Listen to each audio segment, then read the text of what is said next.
Since we rounded to the nearest tenth of a foot, our gasoline height, or level, would be 2 7/10 of a foot. Amazing work if you found that one. We start setting up our proportion by looking at the number of gallons, the height, and the square of the radius. We know the number of gallons varies directly with the height of the gasoline level and the square of the radius. Since it varies directly with these two amounts, we want to make sure we list those both in the numerator. And the square part is really tricky. You want to make sure that you square this radius. Once we have this proportion, we can plug in the values for each case and solve for the unknown. In one case, the tank has a radius of 5 feet, so we plug in 5 here. It holds 4,700 gallons here, and it has a height of 8 feet, so the height 1 is 8.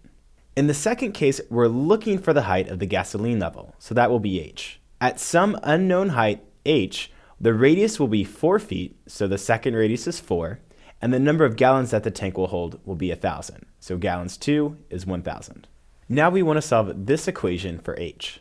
We square the 5 and the 4 to get 25 divided by 16. Next, we multiply these two fractions together to get 200 in the numerator and 16h in the denominator. We cross multiply to get this equation, and then finally we divide by the coefficient of x to get our final answer.